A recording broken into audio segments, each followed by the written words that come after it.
Israël et l'administration Trump devraient être très inquiets.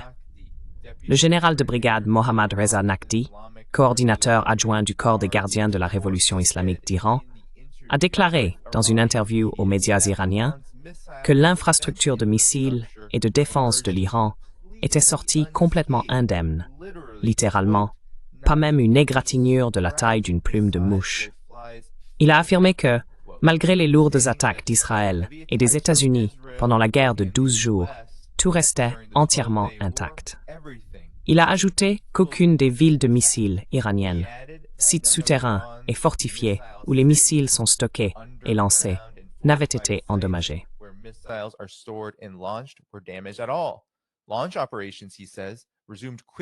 Les opérations de lancement, dit-il, ont rapidement repris après chacune des tentatives de frappe contre les lanceurs de missiles. Naqvi établit une comparaison avec le génocide en cours d'Israël à Gaza. Il souligne que, même après 2 ans de tirs intenses sur la bande de Gaza, Israël n'a pas réussi à détruire le réseau de tunnels du Hamas, le même réseau de tunnels sur lequel leurs chars ont circulé. Par implication, les tunnels de l'Iran et les défenses situées en dessous se sont révélés encore plus sûrs après seulement 12 jours de cette guerre.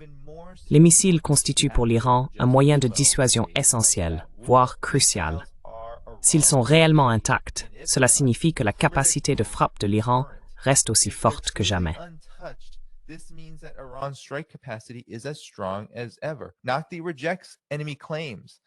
Naqvi rejette les affirmations de l'ennemi, selon lesquelles ils auraient détruit la moitié des lanceurs de missiles de l'Iran. 50%, dit-il, est non seulement faux, ils n'ont même pas pu en détruire 3%, moins de 3%. Ces lanceurs sont entièrement indigènes à l'Iran, c'est-à-dire qu'ils sont fabriqués localement, avec une technologie nationale. Naqvi les décrit comme suffisamment simples pour être produits dans une forge. Après la guerre, l'Iran dispose désormais de plus de lanceurs qu'auparavant, affirme-t-il, avec la capacité d'en produire des dizaines de milliers d'autres si nécessaire. Tout a commencé le 13 juin, lorsque Israël a lancé ce que Naqvi décrit comme une guerre d'agression non provoquée contre lui. Ce n'était pas une simple escarmouche, c'était une escalade majeure.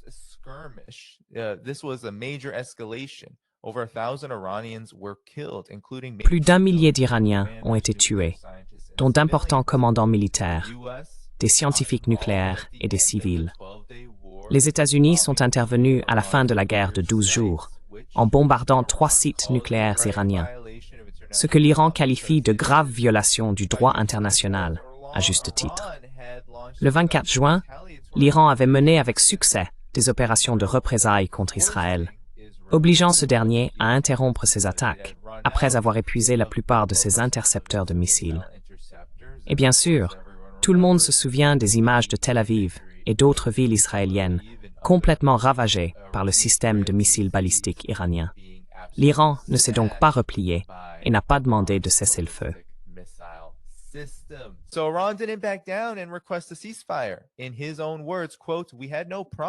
Selon ses propres mots, je cite, « Nous n'avons eu aucun problème.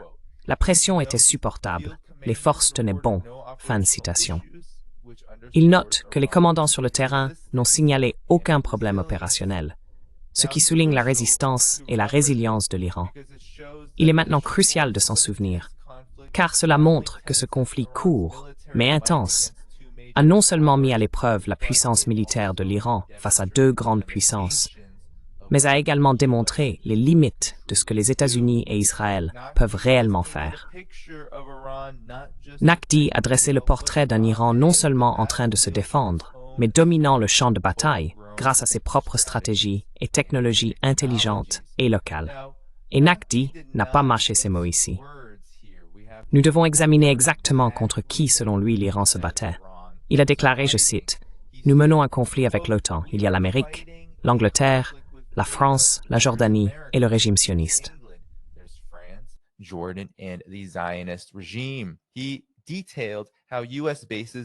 Il a expliqué en détail comment les bases américaines dans les pays voisins, les systèmes radars, les dispositifs d'écoute et même les ambassades étrangères à Téhéran transmettaient en temps réel des renseignements à Israël. et cela continue encore aujourd'hui. Bien que l'Iran, comme on peut le constater, resserre son contrôle sur le réseau d'espionnage présent à l'intérieur de ses frontières, des satellites et des dizaines de drones étrangers patrouillent toujours quotidiennement dans le Golfe Persique, et l'espionnage se poursuit en profondeur sur le territoire iranien. Nous devons parler de l'ampleur de cette guerre, car, comme en Ukraine, comme avec la Chine, comme dans de nombreuses guerres américaines, il s'agit d'une mission de coalition. Ce n'est pas simplement les États-Unis. C'est pourquoi l'Iran a déclaré être en guerre avec l'OTAN elle-même. Il ne s'agit pas seulement d'esquiver les frappes israéliennes. Il s'agit de contrer une alliance complète et interconnectée avec ses propres capacités technologiques et militaires.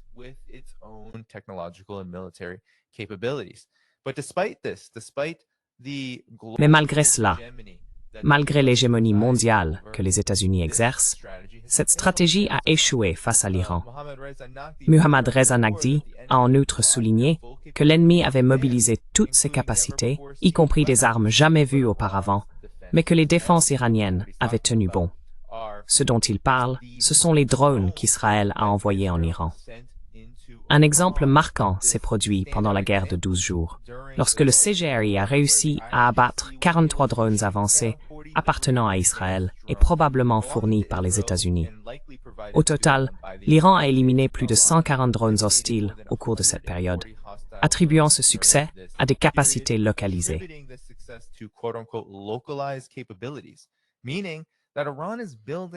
Cela signifie que l'Iran développe cette technologie directement sur son propre territoire. Il affirme que ces technologies ont en réalité surpassé le système russe S-300, désormais obsolète face au système de défense aérienne russe S-400. Les armes fabriquées en Iran ont mieux performé que prévu pendant la guerre, et ces systèmes nationaux ne sont pas seulement efficaces, mais aussi modifiables et évolutifs. Cette flexibilité, selon le général Naqvi, constitue un avantage unique de la technologie indigène, permettant des adaptations rapides en temps réel. Mohammad Reza Naqvi présente cette victoire comme la preuve que s'appuyer sur la puissance nationale permet à l'Iran de résister aux adversaires les plus avancés. Voici ce qu'il a déclaré.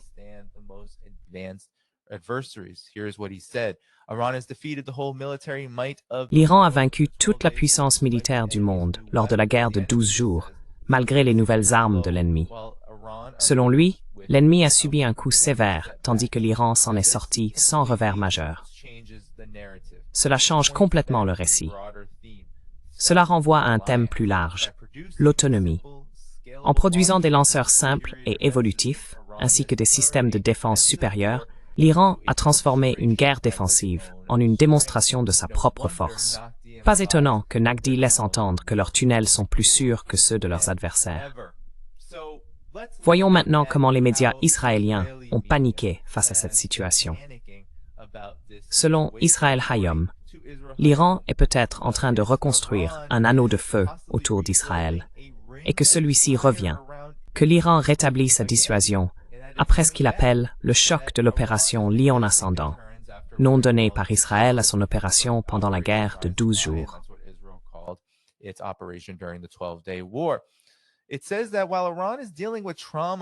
Il est dit que, tandis que l'Iran fait face au traumatisme des attaques surprises et aux lourdes pertes subies par son prétendu réseau de proxy, et qu'il subit des pressions extérieures telles que le rétablissement des sanctions, nous voyons l'Iran pousser ses missiles balistiques intercontinentaux à leurs limites et au-delà, atteignant désormais des portées supérieures à 5500 km. Le Khorramshahr 5 a été testé récemment et serait capable d'atteindre des vitesses, ou peut-être des portées, allant jusqu'à 12 000 km. Cela donne à l'Iran une immense distance de frappe, ce qui constitue, rappelons-le, un avertissement non seulement pour tous les États du Golfe et pour Israël, mais aussi pour quiconque se trouve dans un rayon de 12 000 km de l'Iran et menace sa sécurité.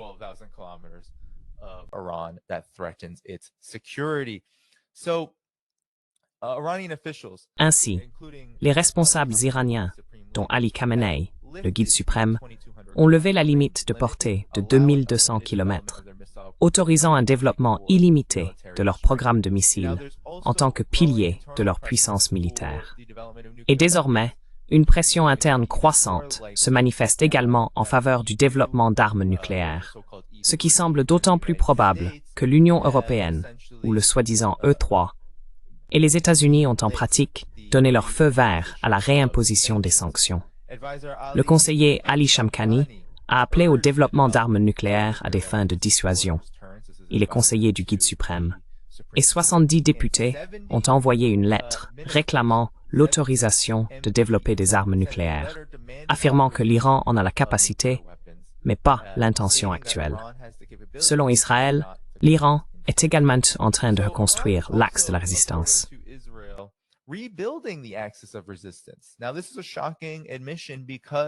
C'est une révélation choquante, car l'axe de la résistance était considéré comme mort depuis de nombreux mois, surtout après la guerre de 12 jours, mais même avant cela.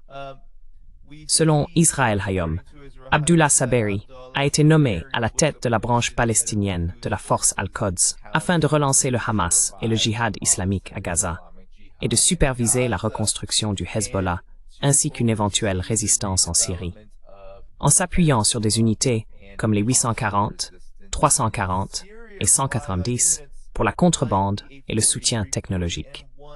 Des responsables tels que le président du Parlement, Mohammad Bagher Ghalibaf, ont insisté sur la nécessité de renouveler ce qu'ils appellent un anneau de feu autour d'Israël, en maintenant ouvertes les routes d'approvisionnement vers le Hezbollah et en se vantant d'exporter des missiles, des drones et des navires de guerre.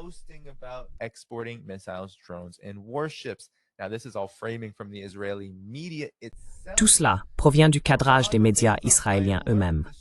L'Iran reste en état d'alerte élevé, se méfiant des messages d'Israël, transmis via la Russie, affirmant qu'il n'y aura pas de reprise de la guerre, ce qui n'a rien de surprenant, étant donné que chaque fois qu'Israël a fait la moindre ouverture vers la paix, clin d'œil, le cessez-le-feu en cours est déjà rompu.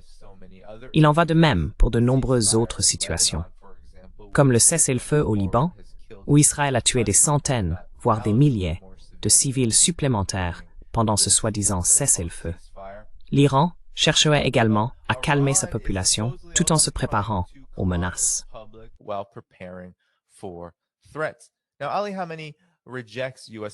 Aujourd'hui, Ali Khamenei rejette les négociations avec les États-Unis, les considérant comme une capitulation face à Donald Trump, et avertit Israël de se préparer à un éventuel retour de l'Iran en Syrie, de tous les endroits possibles, afin de renforcer les alliances contre Israël. C'est la perspective israélienne, mais elle met en lumière une profonde panique face aux réelles capacités de l'Iran, et non à ses vulnérabilités, ainsi que sa détermination à rebondir, en contraste avec les affirmations des médias occidentaux dominants et de Donald Trump lui-même, qui a déclaré l'Iran mort. Nous devons donc récapituler les points les plus importants, ceux que nous avons abordés ici. Selon le général de brigade Mohammad Reza Naqvi, les systèmes de missiles iraniens n'ont subi aucun dommage, pas même une éraflure de la taille d'une plume de mouche.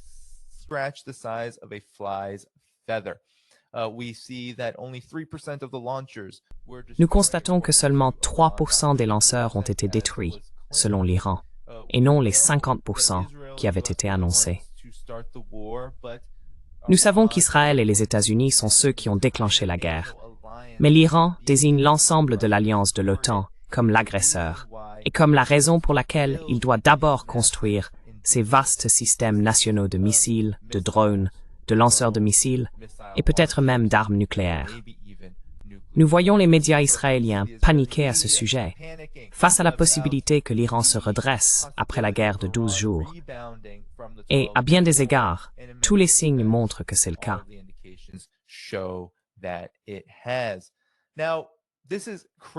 Il est essentiel de le souligner. L'Iran dispose de ses capacités et les a démontrées non seulement pendant la guerre de 12 jours, mais continue de le faire.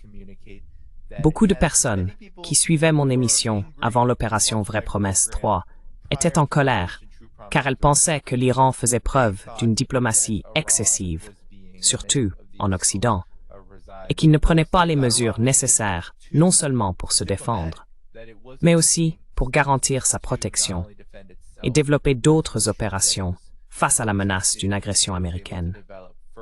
Puis la guerre de 12 jours a éclaté, et l'Iran a montré, à travers l'opération Vraie Promesse 3, qu'il pouvait tenir tête, qu'il pouvait non seulement encaisser des pertes considérables, avec 1000 civils tués, ainsi que de nombreux scientifiques et généraux, mais aussi que sa capacité militaire globale pouvait non seulement résister à 12 jours de combats intenses, mais être reconstruite par la suite.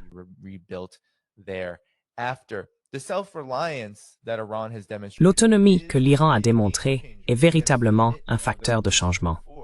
Nous l'avons déjà observé ailleurs, comme avec la RPDC par exemple, lorsque le monde, mené par les États-Unis, a sanctionné la RPDC jusqu'à l'asphyxie et la famine. Et qu'a fait la RPDC? Elle a construit des missiles balistiques intercontinentaux, elle a développé des armes nucléaires, et désormais les États-Unis y réfléchissent à 2 fois avant de l'attaquer à nouveau.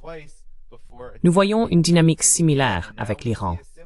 Dans cette guerre de 12 jours, l'Iran n'a pas eu à traverser quelque chose comme la guerre de Corée, un conflit de plus de 3 ans, massivement destructeur, qui a fait des millions de morts en Corée.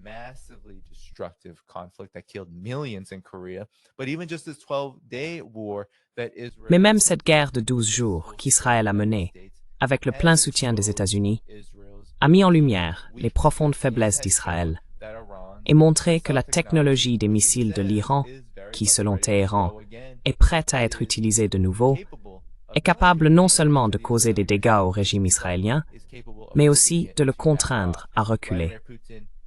Vladimir Poutine a communiqué à l'Iran qu'Israël se retirait pour le moment, mais personne ne peut vraiment croire quoi que ce soit de ce qu'ils disent.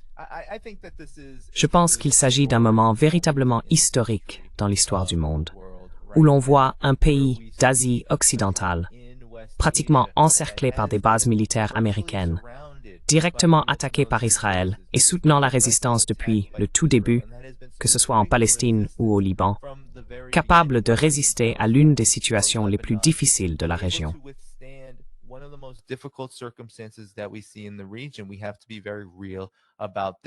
Nous devons être très lucides à ce sujet. Bien que l'axe de la résistance soit effectivement en train de se reconstruire et de se renforcer, nous avons assisté à des coups majeurs. Par exemple, l'effondrement de la Syrie. Nous avons vu le pilonnage total des infrastructures du Liban et de sa population civile, utilisé comme moyen de tenter de vaincre et d'affaiblir le Hezbollah. Et nous avons également constaté la destruction massive en Palestine, à Gaza et en Cisjordanie, perpétrée par Israël rien que ces dernières années. À travers tout ce chaos, l'Iran a démontré et communique désormais que ses missiles sont verrouillés, chargés et qu'ils développent des armes encore plus puissantes. Et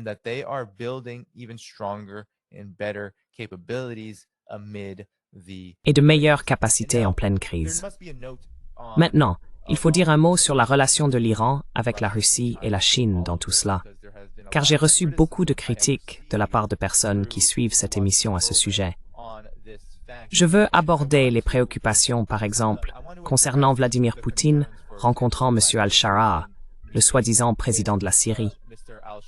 Je veux aussi aborder les rumeurs selon lesquelles les relations entre la Russie et l'Iran seraient tendues, et que c'est pour cette raison que l'Iran n'accepterait pas l'aide militaire de la Russie dans la mesure où il le pourrait. La Russie aide-t-elle suffisamment l'Iran et l'axe de la résistance? Je pense que ces récits sèment un certain type de division qui ne sert que l'Empire et ne repose pas vraiment sur la réalité ni sur les faits.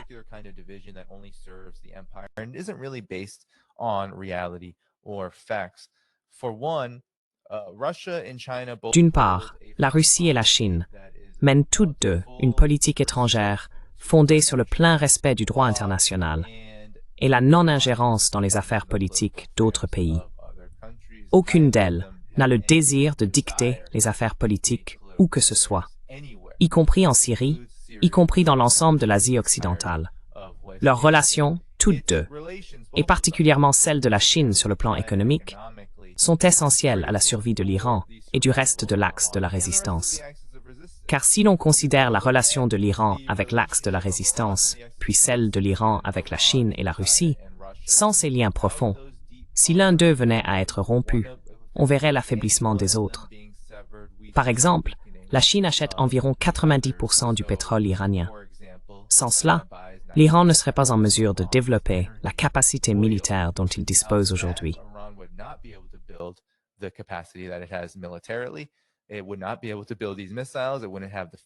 Elle ne serait pas capable de construire ces missiles. Elle n'aurait pas le carburant nécessaire pour se maintenir économiquement, ni les matériaux et les technologies pour fabriquer ses armes. Sans l'aide économique de la Chine, sa capacité à se défendre serait gravement affaiblie. Et si la capacité de l'Iran à se défendre est diminuée, alors sa capacité à soutenir l'axe de la résistance l'est également, que l'on parle d'Ansar Allah, de la résistance palestinienne ou du Hezbollah. Voilà donc un premier point. Le suivant, c'est que ces accusations proviennent souvent d'un désir de voir la Russie, la Chine et l'Iran entrer en confrontation avec les États-Unis et Israël, car beaucoup pensent que c'est inévitable. Et honnêtement, je suis en fait d'accord avec ce dernier point.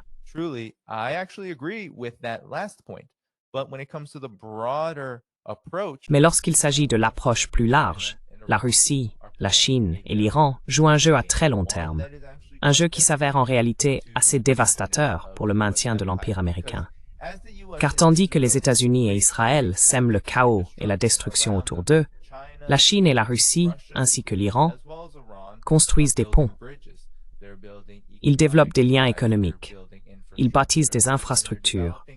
Et ils se développent d'une manière qui répondra non seulement aux besoins économiques à long terme de leur population, mais aussi, potentiellement, aux besoins économiques et infrastructurels d'un monde multipolaire plus vaste. Cela signifie que les capacités doivent être évaluées avec soin et que les politiques étrangères de chaque pays concerné doivent être menées de manière à servir avant tout les intérêts nationaux en priorité. Puis bien sûr, les intérêts du monde.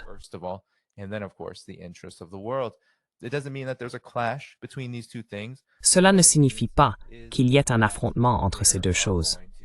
Cela veut dire qu'il y aura des compromis et qu'il y aura des approches et des stratégies particulières mises en œuvre qui pourraient échapper au regard des observateurs occidentaux. Et qu'est-ce que je veux dire par là? Eh bien, regardez le soutien de la Russie et de la Chine, non seulement à l'Iran, mais aussi au reste de l'axe de la résistance. Bien qu'elles entretiennent toutes deux des relations avec Israël, ce que beaucoup ont critiqué, elles ont également conservé une forme de supériorité diplomatique dans la région, ce qui leur a valu un nombre considérable d'amis, y compris parmi les peuples arabes eux-mêmes, dans toute la région, si l'on prend l'exemple de la Chine.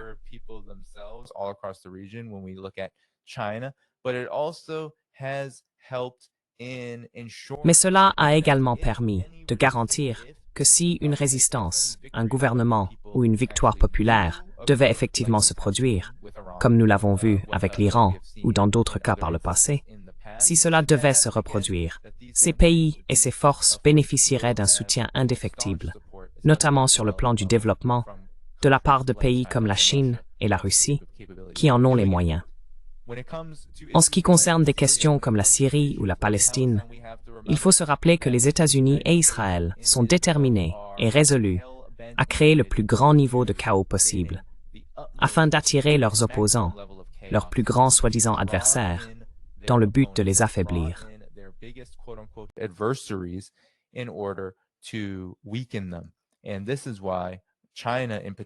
Et c'est pourquoi la Chine, en particulier, affirme qu'elle ne s'engagera pas dans des conflits qui ne la concernent pas ou auxquels on ne lui a pas demandé de participer.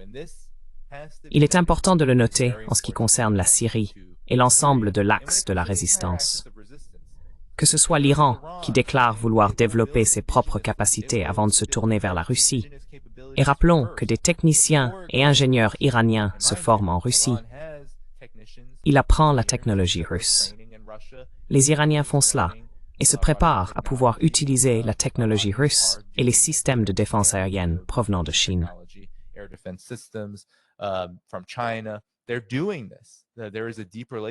Ils font cela. Il existe une relation étroite entre le secteur technologique iranien, son complexe militaro-industriel, et la Russie ainsi que la Chine.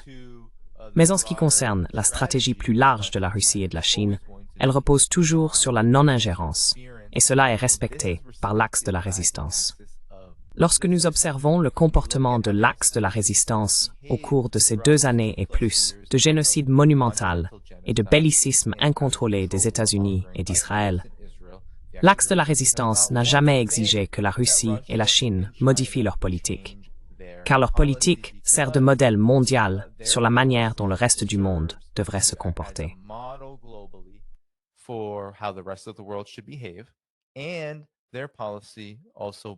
Et leur politique apporte également des avantages tangibles à la région, qui pourraient très bien faire pencher la balance à l'avenir.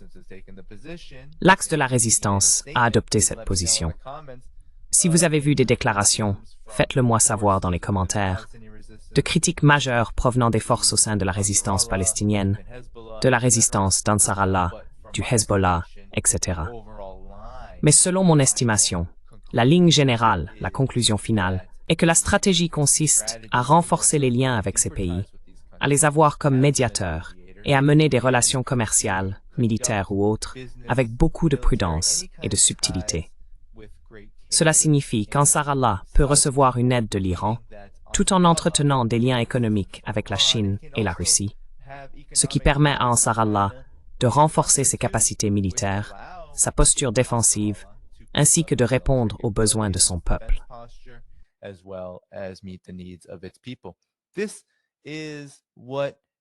Voici à quoi ressemble une image complète de l'ordre mondial. Ce que l'Iran nous a montré, c'est qu'il a la capacité de riposter et qu'il se prépare à le faire à nouveau. Il reconstruit actuellement ses capacités de missiles à un rythme effréné, au point d'être plus fort qu'auparavant. C'est probablement pour cette raison que Netanyahou a renoncé, pour l'instant du moins, à mener une guerre contre l'Iran, du moins sur le plan rhétorique. En communiquant par l'intermédiaire de Vladimir Poutine à l'Iran, qu'il ne cherche pas à engager une nouvelle guerre de 12 jours pour le moment. Mais nous savons que cela viendra. Et lorsque ce sera le cas, nous verrons à nouveau les capacités de l'Iran se manifester. Au minimum, elles seront au niveau de base qu'elles avaient pendant la guerre de 12 jours. Mais selon Mohammad Reza Naqvi, ainsi que de nombreux responsables iraniens, ces capacités sont probablement meilleures et plus puissantes qu'auparavant.